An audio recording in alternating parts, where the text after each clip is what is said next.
everybody. So let's go hang out in my front raised bed garden area. You hear the chickens? They just know that if I'm up here, they're gonna get something yummy. So I've got some stuff with me. Gonna do a little bit of planting, maybe do some weeding, and we're gonna collect things for dinner. So how's everybody's gardens going? You know, how is everything growing? Are you in an area? Did you just get hit with that terrible snow? Did that put you back? Were you able to save your plants? Our area, we avoided the snow, but we've got some cold weather. It's a bit colder than normal, which is kind of messing with our plants, you know. Aren't these artichokes just crazy? 1, 2, 3, 4, 5, 6, 7, 8, 9. 9 artichokes. That's at least what I'm counting on this side. Does anybody grow artichokes? I used to be intimidated at the idea of growing them. I heard how hard they were to grow. I heard that they're very temperamental. They need certain weather. But they've actually been kind of a breeze to grow. I'm actually going to be harvesting this one and that one tonight. My husband and I love artichokes. The boys, not so much. They just don't have the taste for it yet. And that's all right. I remember growing into the love of artichokes. But the more I harvest my plant, the more it will produce. And I shouldn't say it. There's actually 2 or 3 or 4 plants here possibly producing, 2 for sure. This is my insane row. There's supposed to be a walkway through there of sunflowers. I should probably thin them. Look, we're even getting some heads on these guys. There's one right there. But down here, so I was supposed to have corn growing on the left. I haven't seen any. And on this side, they're gonna be, I gotta thin because we see this plant here.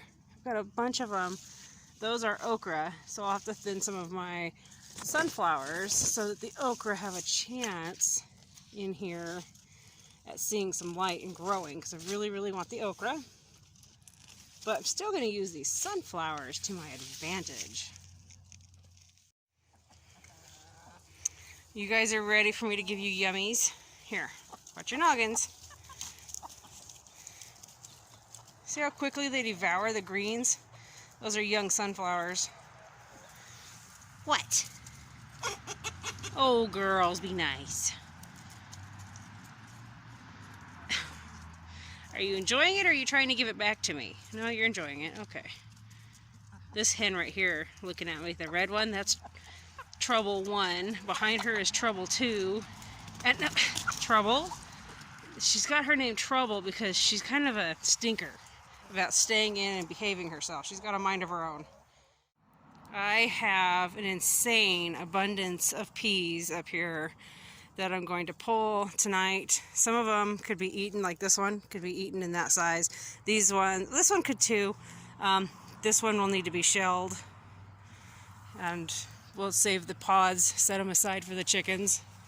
There's some more. This one could be eaten as is. We have a lot of peas. I love them. The hollyhocks, oh my gosh, speaking of peas, look at this, you guys. Look at that. And those were, I didn't sow these. These were volunteers. Every single one of these pea plants is a volunteer. And so are these hollyhocks, so is the purple phlox that you see. These guys I'm actually pulling out, getting rid of these.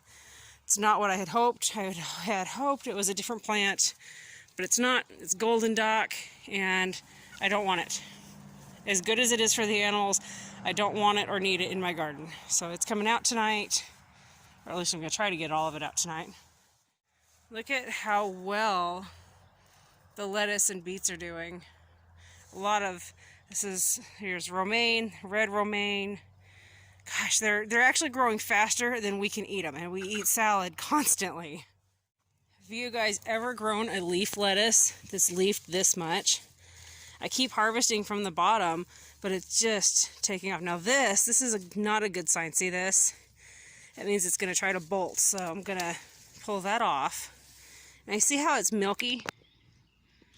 That means it's going to be bitter. That part of the plant for sure will be bitter. So I'll give that to the chickens. We don't want to eat it. That's what lettuce does this time of year. It's just because the weather's changing. And it just means that I need to get busy and sow some more lettuce and get it started to put in containers where it's really shady. There's some weeds growing in here, but there's a radish that's gone to seed. They're trying, so I'll just pull him out. Look at that. We had such wet weather, these plants couldn't keep up with it. You see how small that root is? The plant grew faster than the root. So it wouldn't even be worth taking in the house and trying to do anything with. Have earwigs in there. Pull them out. Now these ones, we actually have some good growth. So these two plants, I'll set those aside and I'll take those in the house for our dinner tonight. We'll put them with a salad. I went ahead and gave the chickens the greens of the radishes that I yanked out. Look how fast they're eating those. And earlier today I had some radishes that had really gone to seed. And they had some decent roots on them, and I actually just gave the whole thing to the chickens. I didn't bother with taking them in the house for a salad or anything. And they ate the whole thing, everything. Greens, stems, seeds, flowers, roots, you name it. Everything is gone. They ate it all. So chickens are just the best at eating pretty much everything. Now the only thing I can think of that's better than a chicken would be a pig. A few of the things I brought up here with me. Brought up this great basket to haul things back to the house in. I can actually rinse everything off up here at the garden if I wanted to. So I'll take that back. I've got my gloves and a trowel to loosen the soil, work out some weeds. Got a few different seeds I want to try to get planted tonight. Got my wonderful companion planting guide. And because I knew I was going to be cutting off a couple of those artichokes, I've got my scissors. I want to get in here at the base of those sunflowers over there and plant these Blue Lake pole stringless beans. And one of the wonderful things about this companion planting guide is you go up here to beans. There we go. And it says just keep it away from garlics, onions, and shallots, which is perfect. I have none over there. But you know what it says right there? It says I can put beets, carrots, celery, chard, corn, eggplant, peas, potatoes, brassicas, radish, strawberries, and cucumbers around it. So my thought is the beans will climb the sunflowers. So I could put a couple of clustered rows in there, like of some radishes and beets at the bottom. If I sow the beets closer to the sunflowers and then the radishes out a little bit further from them, obviously the radishes, they get done very quickly. Month and a half, they're typically done. And the beets, they're not too far behind them, but they need about 2 months pretty much. So I can just harvest the radishes, then that gives the beets plenty of space, and then I'll be harvesting them. And the nice thing about beets is I can harvest them for the greens and the root. This tool here is called a Stirrup Hoe.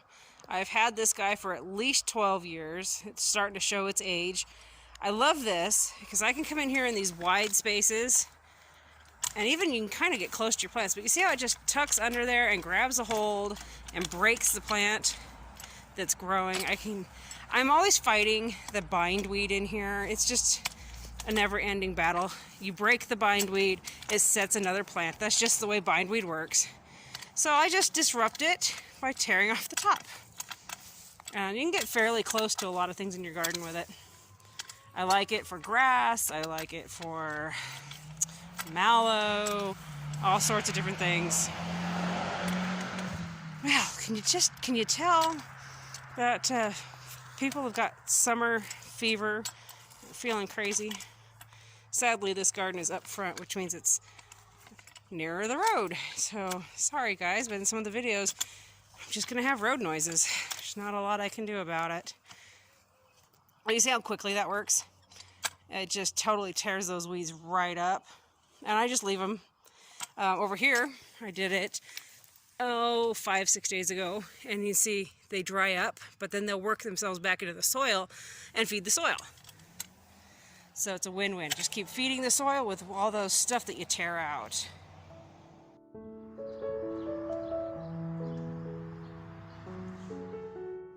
I had someone ask if roly-polies were something they should worry about in their garden. Well, as you can see, he's happily munching on my plant. So yes, they are a problem in the garden. Alright everybody, who's heard of interplanting or companion planting in the garden? I like to do a little bit of both, well maybe a lot of both. So I have some tomatoes down here, and one of the things that tomatoes really like, and they like tomatoes, are carrots. These are some carrot seeds that John picked out. So I'm going to turn the camera around and show you guys how I'm planting the carrots around my tomatoes. So this is one of my tomatoes I'm going to be planting around. I'm going to come out about 6 inches, and this stick is just about 6 inches long. I'm going to come out about 6 inches, roughly from that. Pull out the bindweed. I'm telling you, that stuff is terrible. It's everywhere. Anyway, come out 4 to 6 inches. Now carrots are super, super tiny. You don't need a massive hole. It's more like scraping the ground, filling it in a little bit. Anyway, I'm just going to come around this in 4 different spots, just like points of a compass. Make a few holes. Get my carrot seeds. And let's see if I can grab a couple with one hand. You want about 3 to 4 seeds per hole.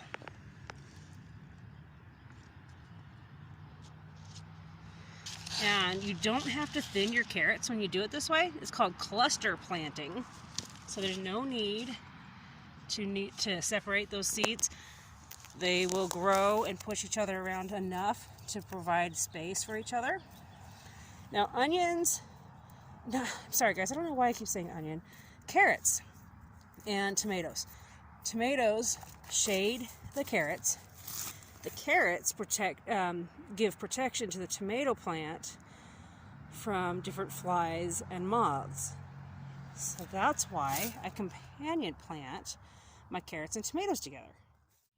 Alright, that's what I harvested from the garden this evening. There's 2 artichokes, a couple beets, a couple radishes, some red romaine, and some red leaf lettuce. I'm going to take and weigh the lettuce as it is. I don't think it's fair to weigh it after I get it wet, from cleaning it. I am going to trim the radishes and beets because, you don't eat the dirt. And I'll weigh them like that. And the beet greens over here, I will weigh them dry also because I don't want the weight of the water to screw up how much we are growing. Okay, I'm going to weigh this basket first. Can we see it? There you go. That's in pounds and ounces, so it's not even a pound. Now I'm going to load it up with what I brought in from the garden. I'm going to put the lettuce and greens in there dry as they are, and I'm going to put the artichokes in there dry, but I am going to clean and trim the beets and radishes because you don't eat the dirt, and I don't want the weight of the dirt and the stuff you don't eat to give false reading for a weight. Okay, here we go. Let's get this weighed. See how I trimmed those guys? And I did towel them off, but they're still a little bit shiny. But I didn't want any added extra weight because that's just not fair. I'm trying to show what you can grow off of your land, and lying is the last thing I want to do. So there we ended up at 2.5 pounds. Now remember, that includes the weight of the basket. And then what was the basket? 0.8 of a pound, I think. So just over a pound of food here, you guys. Right? Yeah. Sorry, it's late in the evening and math is not my strong suit at the moment. But this has got the red romaine, red leaf, greens from the beets, there's 2 beets, 2 radishes, and 2 artichokes. That's all grown in just one garden. That's only one little garden plot also. That's not from all over different sections of my land. That's just in one of my garden sections, and that section of raised bed is 10 feet by 12 feet.